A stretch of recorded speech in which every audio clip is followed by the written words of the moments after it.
Maido! Hi there, Japan fans.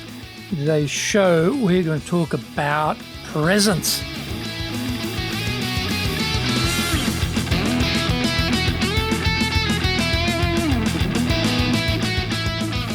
Present o master shimashou. This is the fourth year of the Presentations Japan series podcast, and we are beaming around the world to you from sunny Minato-ku here in Tokyo.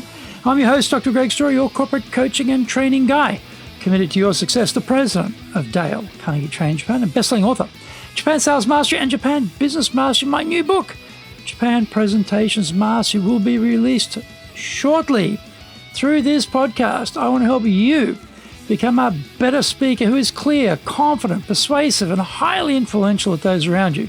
Don't forget to subscribe and share this podcast with your family, friends, and colleagues.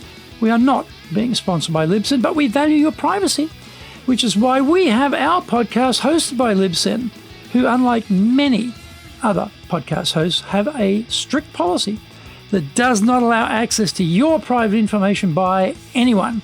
Here is our daily podcast lineup on iTunes. Mondays, the Cutting Edge Japan Business Show. Tuesdays, the Presentations Japan series. Every second Tuesday, the Business Tatsujin no Oshie Show. Wednesdays, the Sales Japan series. Thursdays, the Leadership Japan series.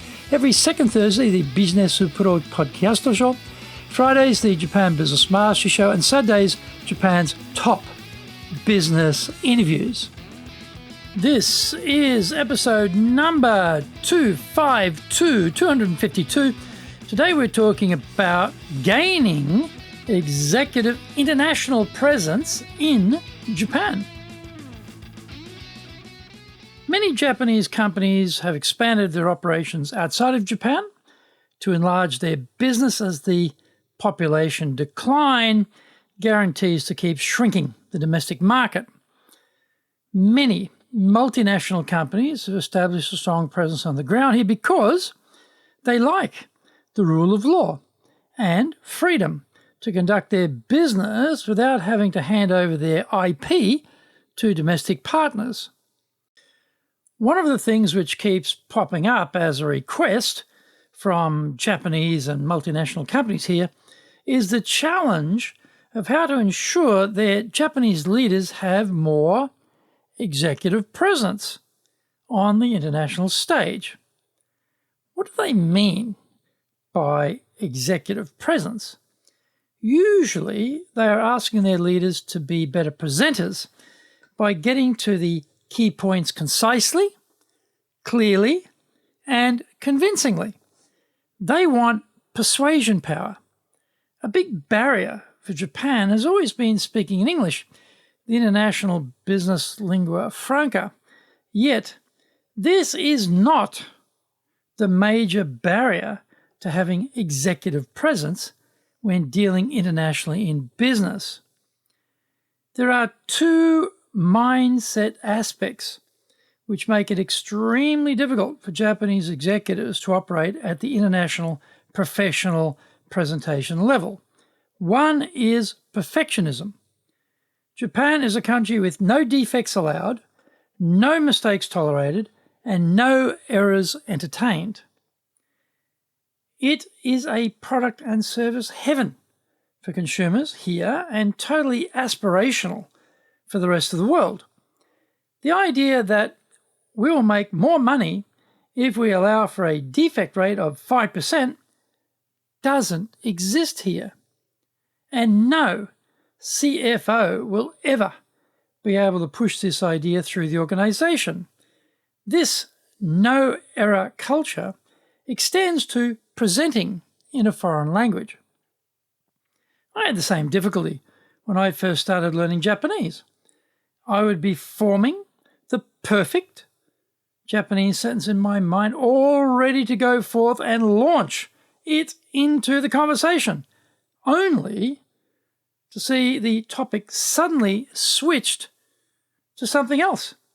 I learnt to launch forth, perfect or otherwise, if I ever wanted to be able to speak the language in public. Japanese executives have trouble making that leap into imperfection and so are often very, very quiet in international meetings. They avoid giving presentations if it is possible, and if they have to, then they love to read the whole thing, either off a script or off the slides. Perfect English, but pretty boring and guaranteed to produce zero executive presence. The other mindset issue is that presentation skills are not as highly valued. In the West, we still hearken back to Athens and Rome, to the great orators and their stirring speeches. Hollywood has had a field day with this trope. In Japan, there were no Mel Gibson Braveheart-style speeches being given by the warlords.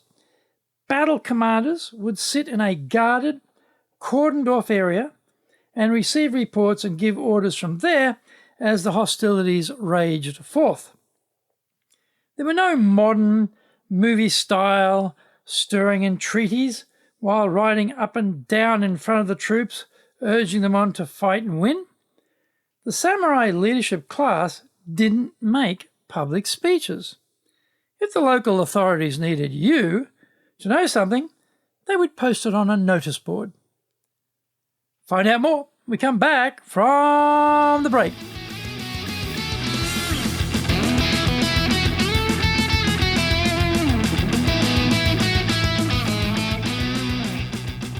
Our show today is brought to you by our public programs, but we also do custom-made in-house classes. Now, we do them in our super safe classroom, we do them live online, and we do them in Japanese, and we do them in English.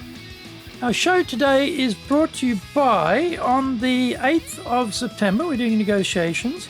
On the 16th of September, we're doing conflict management. And on the 19th of October, we're doing storytelling. Check out our website at www.dale, hyphen, Carnegie, CARNEGIE.co.jp. Lots and lots of value for you there. Now, to do better in Japan, email me at greg.story@dalecarnegie.com. Get my best-selling books, Japan Sales Mastery, that's the Bible for selling in Japan, and Japan Business Mastery, and my new book, Japan Presentations Mastery.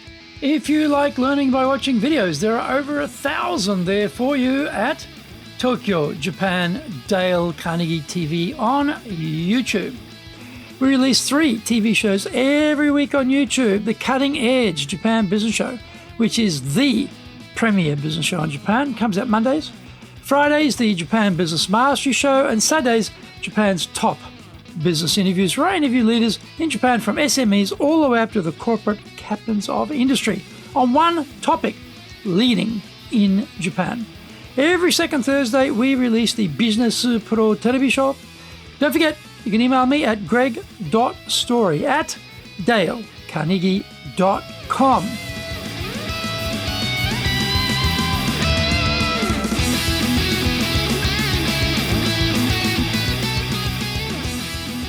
Welcome back.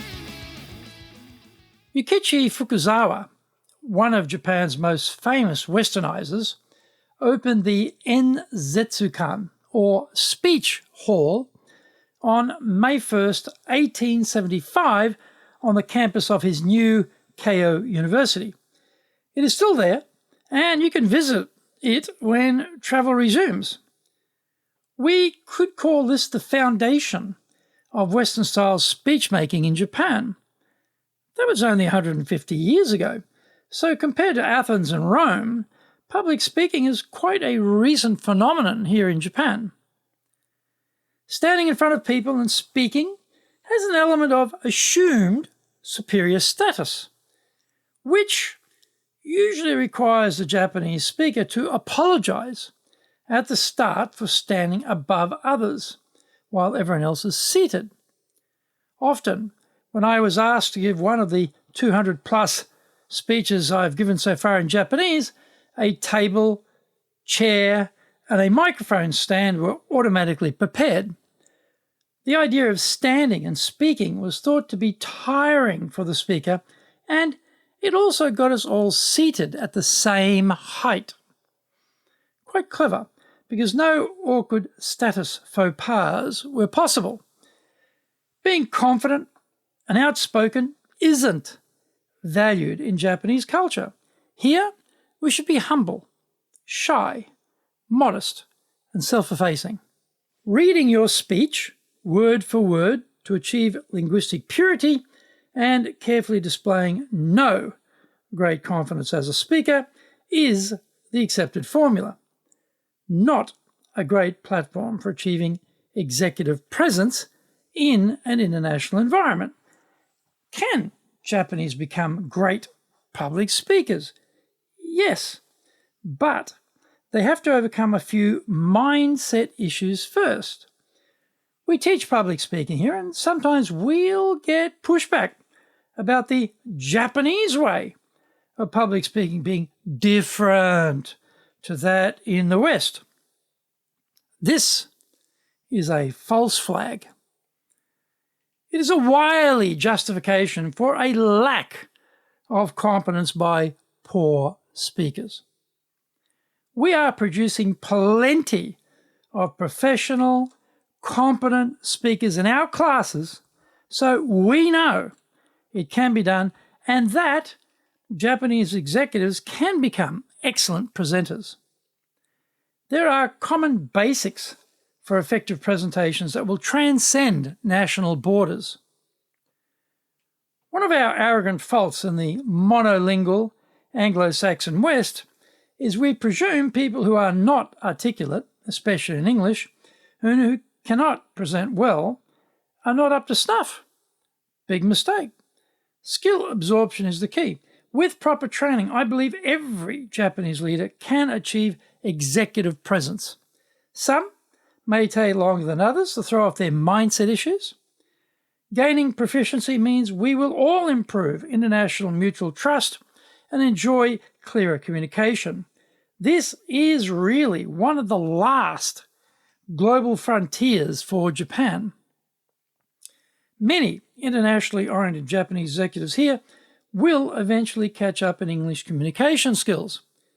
Korean, Chinese, and numerous other Asian nations' executives for whom the international language of English is not their mother tongue have managed it. International conferences are where you realize the gap between Japan and the rest of Asia is vast. Japanese executives can certainly manage it as well. It might be right or it may be wrong. It may be fair or unfair, but it is a reality. Being capable of giving professional presentations in English is how to garner executive presence.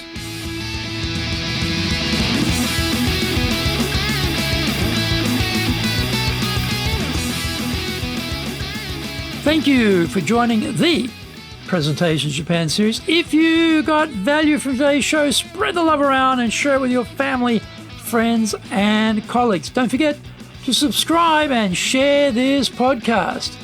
Immediately apply what you have learned today, use it, and go out there and become a presentations legend.